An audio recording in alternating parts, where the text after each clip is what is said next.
Assalamualaikum warahmatullahi wabarakatuh.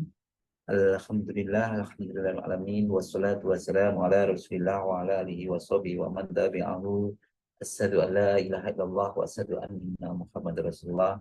Allahumma sholli ala Sayyidina Muhammad wa ala ali Sayyidina Muhammad walhamdulillahil alamin. Rabbi shrahli sadri wa yassirli amri wa hlul 'uqdatam min lisani yafqahu qawli. Rabbi zidni ilma warzuqni fahma waj'alni minas sholihin bi rahmatika ya arhamar rahimin. Ibu, Bapak, dan sekalian dirahmati Allah, dimanapun Anda berada, semoga selalu sehat-sehat, sehat pikirannya, sehat badannya, dan sehat jiwa raganya. Ya, kita harus selalu bersyukur. Syukur alhamdulillah pada pagi hari ini kita masih diberikan kesehatan, kesempatan untuk bisa menambah kebaikan-kebaikan. Ya, untuk itu mari kita awali aktivitas pada pagi hari ini dengan berdoa, bermunajat kepada Allah Subhanahu wa taala. La ilaha illallah wahdahu la syarikalah, lahul mulku wa lahul hamdu wa ala kulli syai'in qadir. La ilaha illallah wahdahu la syarikalah, lahul mulku wa lahul hamdu wa ala kulli syai'in qadir. La ilaha illallah wahdahu la syarikalah, lahul mulku wa lahul hamdu wa ala kulli syai'in qadir. Allahumma faqihna fiddin wa alimna tafil. Allahumma faqihna fiddin wa alimna tafil. Allahumma faqihna fiddin wa alimna tafil. Astaghfirullahaladzim, astaghfirullahaladzim, astaghfirullahaladzim, astaghfirullahaladzim, astaghfirullahaladzim, astaghfirullahaladzim, astaghfirullahaladzim, astaghfirullahaladzim, astaghfirullahaladzim, astaghfirullahaladzim, astaghfirullahaladzim. Subhanallah walhamdulillah wa la ilaha illallah wallahu akbar wa la hawla wa la quwata illa billahil aliyyil azim. Subhanallah walhamdulillah wa la ilaha illallah wallahu akbar wa la hawla wa la quwata illa billahil aliyyil azim. Subhanallah walhamdulillah wa la ilaha illallah wallahu akbar wa la hawla wa la quwata illa billahil aliyyil azim. Mari kita siapkan diri kita untuk sukses. Kita siapkan diri kita di gelanggang kesuksesan. Allahu Akbar, Allahu Akbar, Allahu Akbar, Allahu Akbar. Asyhadu an la ilaha illallah, asyhadu an la ilaha illallah, asyhadu anna Muhammadar Rasulullah, asyhadu anna Muhammadar Rasulullah. Hayya 'alas shalah, hayya 'alas shalah, hayya 'alal falah, hayya 'alal falah. Allahu Akbar, Allahu Akbar, La ilaha illallah. Rabbana zalamna anfusana wa illam taghfir lana wa tarhamna lanakunanna minal khasirin. Rabbana hab lana min azwajina wa dhurriyyatina qurrata a'yun waj'alna lil muttaqina imama. Rabbi anzilni munzalan mubarakan wa anta khairul munzilin. Rabbana innaka jami'un nasi liyaumin la raiba fihi innallaha la yukhliful mi'ad. Rabbana anzil alaina ma'idatan minas sama'i takunu lana indal awwalina wa akhirina wa ayatan minka warzuqna wa anta khairur raziqin. Hasbunallahu sayyidina Allah min fadlihi wa rasuluhu inna ilallahi rahibun. Bapak, Allah, kita sebagai seorang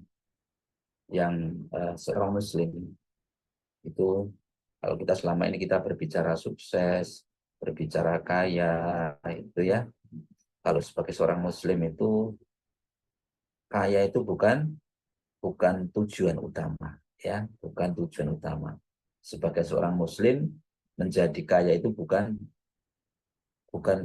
tujuan utama dalam kehidupan, namun Islam mengajarkan prinsip-prinsip nilai-nilai yang dapat membantu kita untuk mencapai kemakmuran, keberkahan, ya, untuk mencapai kemakmuran, keberkahan hidupnya. Lalu bagaimana? Jadi kita kalau mungkin bagi mereka yang non-muslim tujuan utamanya kaya raya, ya, kaya raya dan seterusnya, dengan berbagai macam cara tanpa memperhatikan nilai-nilai. Namun bagi inilah yang membedakan Muslim dan non-Muslim, atau mungkin mereka yang beragama dan tidak beragama. Bagi seorang Muslim, maka nilai-nilai itu yang diutamakan, nilai-nilai itu yang dikedepankan. Menjadi boleh kita, tapi tujuan utama kita sebagai seorang Muslim adalah bertakwa kepada Allah Subhanahu Wa Taala, menjadi pribadi-pribadi kita tujuan utamanya untuk beribadah.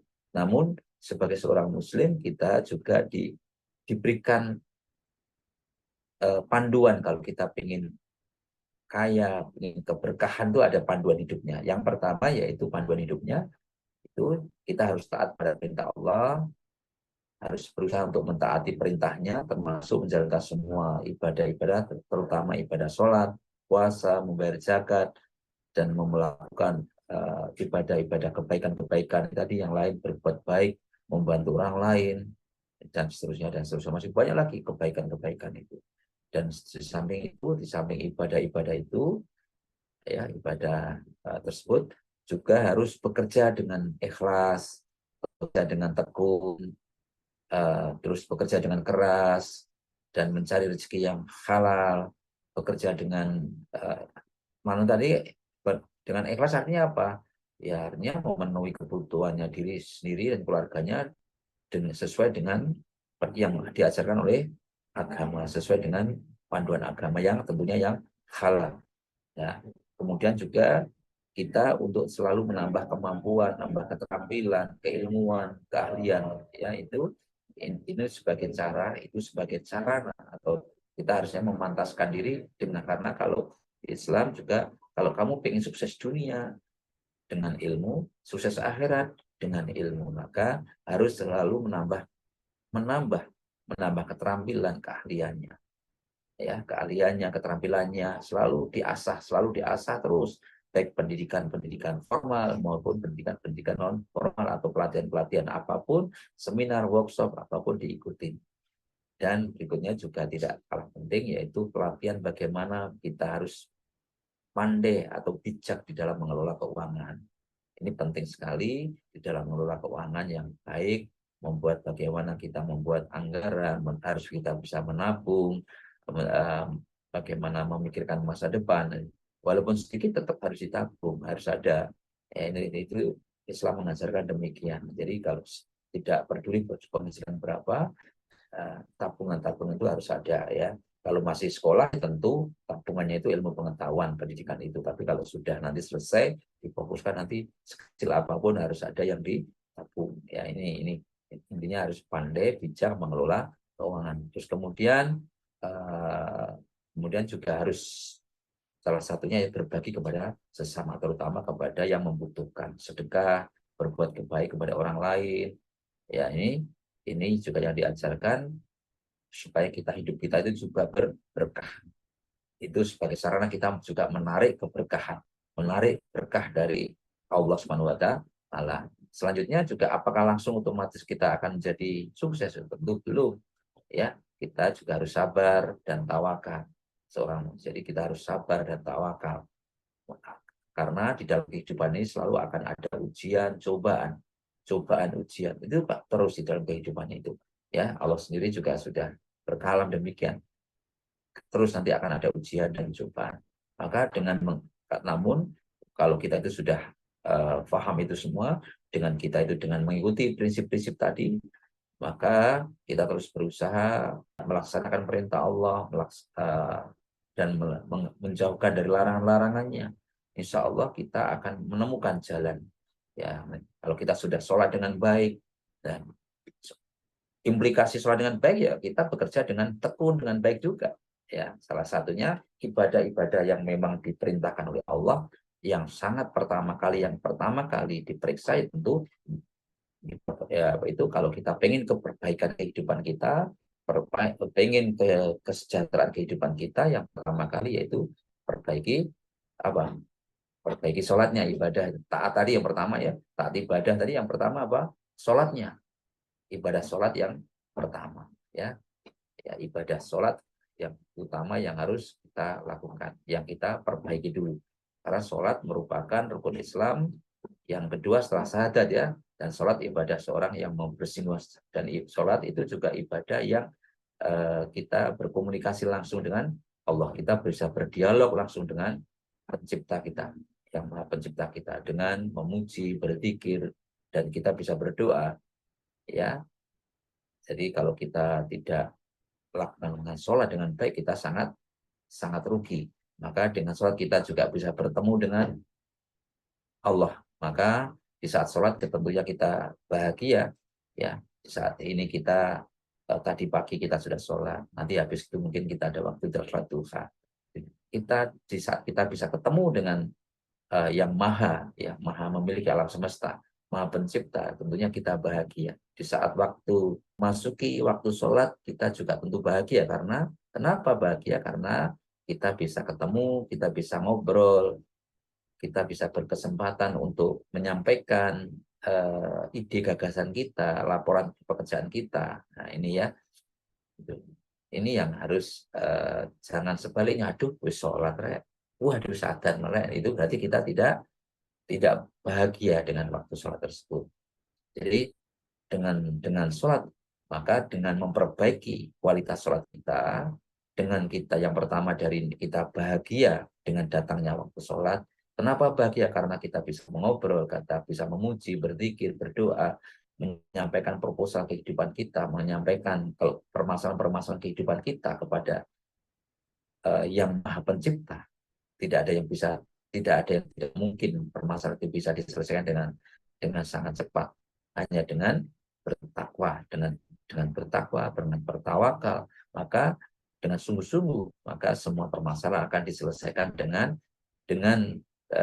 cara Allah. Jadi dengan cara Allah, dengan sebaik mungkin Allah akan memberikan jalan dari memberikan rezeki dari manapun tanpa disangka. Ini yang harus kita kuatkan dalam diri kita. Jadi sholat itu memiliki peran yang sangat banyak sekali, peran yang sangat besar dalam kehidupan kita. Sholat ini nanti bisa, kalau kita sholat dengan betul-betul, nanti juga akan bisa mencegah dari perbuatan keji dan mungkar. Ya, kalau sholatnya itu betul-betul, kalau sholatnya membekas dari kita, tidak mungkin berkata kotor, tidak mungkin kita mengolor-olor waktu, tidak mungkin kita bekerja seenaknya sendiri, tidak mungkin kita melihat sesuatu hal yang dilanggar oleh agama, tidak mungkin kita mendengarkan sesuatu yang tidak bermanfaat. Sholat juga kita bisa menjadi pribadi yang lebih tenang. Sholat bisa menjadikan tentram, karena dengan mengingat Allah, hati kita bisa menjadi tentram. Dan sholat juga akan menghapus kesalahan kita, dosa-dosa kita. Kalau dosa kita terhapus, maka kita menjadi bersih. Kalau kita sudah bersih, maka hajat-hajat kita juga akan mudah dikabulkan oleh Allah Subhanahu wa taala. Salat akan menolong dalam kehidupan kita sehari-hari ya. Dengan salat, karena kita berkomunikasi langsung, curhat kepada Allah langsung, ya, maka Allah pun juga akan menolong kita. Tentunya dengan salat yang gimana? Salat yang khusyuk. Ya, kalau salat kita itu khusyuk, kita menjadi orang yang beruntung. Maka salatnya harus khusyuk, khusyuk, khusyuk. Supaya khusyuk gimana? Ya harus dikuasai, difahami, dipelajari tentang rukun dan wajibnya di dalam sholat. Kemudian tentu kita kalau sudah seperti itu, sholatnya tidak hanya sekedar menggugurkan sholat saja, tapi bagaimana kita bisa mendapatkan keberkahan, keberlimpahan, atau keuntungan-keuntungan yang besar di dalam sholat. Supaya kita bisa mendapatkan keuntungan yang besar di dalam sholat, ya kita bagaimana? Ya, kalau diutamakan, sholatnya bisa bagaimana? Sholatnya bisa berjamaah. Nah, berjamaah. Ya, kalau kita bisa sholat berjamaah, contohnya ada banyak sekali keuntungan kita berjamaah, tentunya karena ini memang diperintahkan oleh Allah SWT, keutamaannya yaitu dapat meningkatkan kualitas sholat kita. Kalau tadi kita sendirian, kalau kita berjamaah kan beda kualitas sholatnya.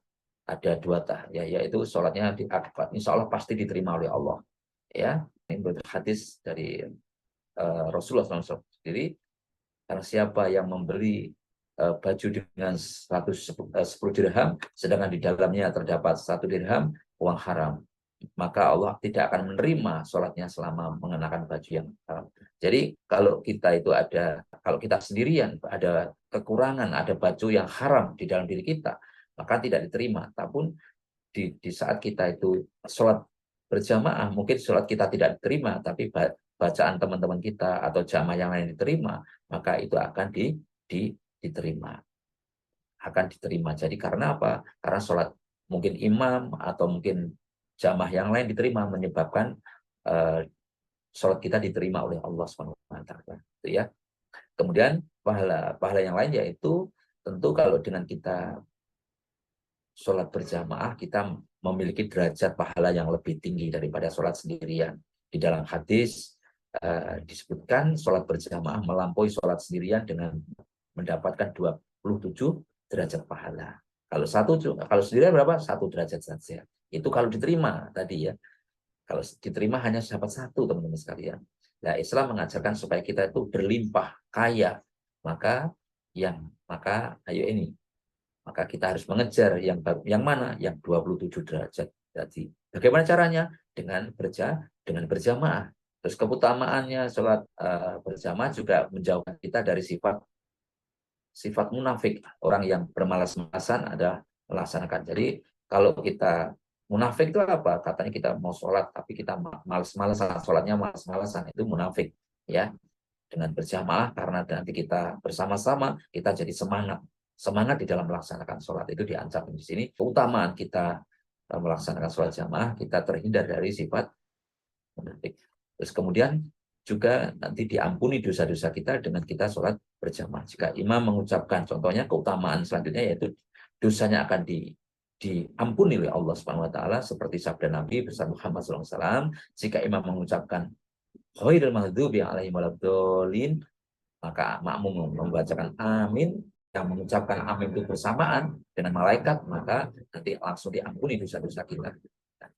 Jadi sepanjang dari pagi sampai sore tadi, kalau tadi dosanya diampuni, insya Allah permasalahan kita haturkan kepada Allah Subhanahu wa taala, langsung dia kabulkan oleh Allah Subhanahu wa taala. Maka teman-teman Bapak Ibu sekalian, mari teman-teman sekalian, kalau kita ingin kesuksesan, memang kaya itu bukan tujuan utama, namun kita diperintahkan supaya kita berlimpah berkemakmuran. Maka ayo kita dari perintah ini kita diperintahkan untuk berjamaah. Mari saya mengajak diri saya sendiri, kepada teman-teman sekalian, kita makmurkan tempat-tempat kita.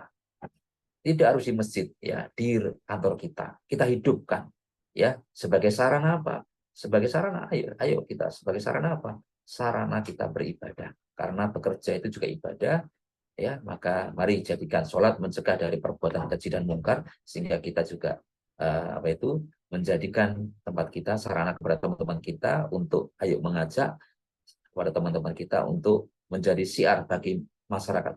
Dengan sholat berjamaah itu apa? Syiar, ya, syiar kepada yang lain, silaturahmi, besar ngobrol, apa yang keutamaan ini lebih utama, ya.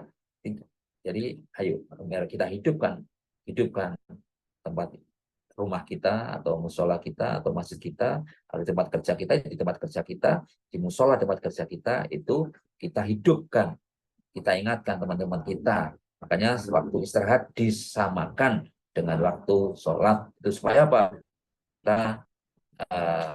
Kita mengharap ridho Allah. Yang kita kejar yaitu ridho Allah, ya. Yang kita kejar ridho Allah. Teman-teman sekalian, yang membedakan Islam bukan yang lain. Yang lain itu hanya sekedar kaya, tapi di sini yaitu mengharap ridho Allah. Kaya itu, rezeki itu sudah ditentukan oleh Allah Subhanahu wa taala, tapi yang terpenting yaitu bagaimana kita mengejar ridho Allah. Mudah-mudahan ini sebagai menjadikan semangat buat kita, dan kita berdoa semoga nanti siang, ya, semoga nanti siang kita bisa sholat duhur berjamaah di tempat kita masing-masing, ya. Teman-teman yang belum diajak, ya, dan kita berdoa, dan nanti saat sholat duhur kita juga berdoa semoga nanti sore kita bisa sholat asar berjamaah, dan saat asar berjamaah kita juga berdoa semoga nanti maghrib kita bisa berdoa sholat maghrib berjamaah.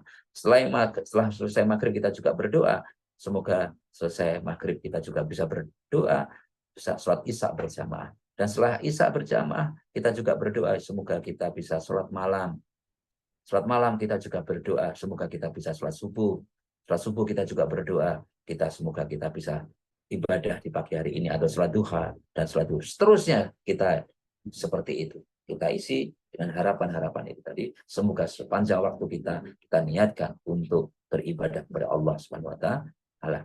Demikian mari kita berdoa, doa kita, hajat orang tua kita, saudara kita, dan semoga nanti kita dikabulkan oleh Allah Subhanahu wa taala, dan terutama kita perbaiki sholat kita, terutama nanti siang kita bisa sholat zuhur bersama. A'udzu billahi minasyaitonir rajim. Bismillahirrahmanirrahim. Alhamdulillahi rabbil alamin. Ar-Rahmanir-Rahim. Maliki yaumiddin.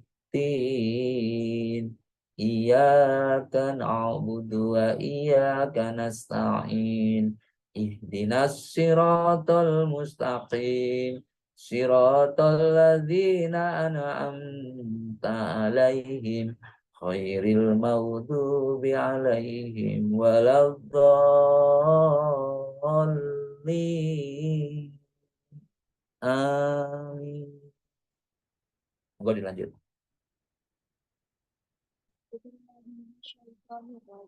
Bismillahirrahmanirrahim. Idza waqa'atil waqi'ah laysa liwaqa'atiha kadhibah hafidatun rafi'ah. Idza rujatil ardu rajja wa busatil jibalu bussa wa kanat haba'an bassa wa kuntum azwajan salasa wa ashabul maimanati ma ashabul maimanah wa ashabul mash'amati ma ashabul mash'amah. والسابقون سابقون أولئك المقربون في جنة النعيم سلة من الأولين وقليل من الآخرين على سرور موضونة متكئين عليها متقابلين يدوف عليهم ولدان مخلدون بأكواب وأباريق وكأس من ماء لا يصدعون عنها ولا تنزفون وفاكهة مما يتحيرون ولحم طير مما يستهون وحور عين كأمثال اللؤلؤ المكنون جزاء بما كانوا يعملون لا يسمعون فيها لغوا ولا تأثيما إلا قيلا سلاما سلاما وأصحاب اليمين ما أصحاب اليمين في سدر محدود وطلح ممدود وظل ممدود وماء مسكوب وفاكهة كثيرة لا مقطوعة ولا ممنوعة وفرش مرفوعة إنا أنشأناهن إنشاء فجعلناهن أبقارا غربا أتربا لأصحاب اليمين سلة من الأولين وسلة من الآخرين وأصحاب الشمال مع أصحاب الشمال في سموم وحميم وظل من يحموم لا برد ولا كريم إنهم كانوا قبل ذلك مترفين وكانوا يشيرون على الحنس العظيم وكانوا يقولون أئذا متنا وكنا ترابا وعظاما أئنا لمبعوثون آباؤنا الأولون قل إن الأولين والآخرين لمجموعون إلى ميقات يوم معلوم ثم إنكم أيها الضالون المكذبون لآكلون من شجر من زقوم فمالئون من البطون فشاربون عليه من الحميم فشاربون شرب الهيم هذا نزلهم يوم الدين نحن خلقناكم فلولا تصدقون أفرأيتم ما تمنون أأنتم تخلقونه أم نحن الخالقون نحن قدرنا بينكم الموت وما نحن بمسبوقين على أن نبدل أمثالكم بل ننشئكم فيما لا تعلمون ولقد علمتم النشأة الأولى فلولا تذكرون أفرأيتم ما تحرثون أأنتم تزرعونه أم نحن زارعون لو نشاء لجعلناه حطاما فظلتم تفكهون إنا لمكرمون بل نحن محرومون أفرأيتم الماء الذي تشربون أأنتم أنزلتموه من المزن أم نحن منزلون لو نشاء جعلناه أجاجا فلولا تشكرون أفرأيتم النار التي ترون أأنتم أنشأتم شجرتها أم نحن المنشئون نحن جعلناها تذكرة ومتاعا للمؤمنين فسبح باسم ربك العظيم فلا أقسم بمواقع النجوم وإنه لقسم لو تعلمون عظيم إنه لقرآن كريم في كتاب معنون لا يمسه إلا المطهرون تنزيل من رب العالمين أفبهذا الحديث أنتم مدهنون فتجعلون رزقكم أنكم تكذبون فلولا إذا بلغت الحلقوم فأنتم حينئذ تنظرون ونحن أقرب إليه منكم ولكن لا تبصرون فلولا إن كنتم غير مدينين ترجعونها إن كنتم صادقين فأما إن كان من المقربين فريح وريحان وجنة النعيم وأما إن كان من أصحاب اليمين فسلام لك من أصحاب اليمين وأما إن كان من المكذبين الضالين فنزل من همهم وتسلية جحيم إن هذا لهو حق اليقين فسبح باسم ربك العظيم صدق الله العظيم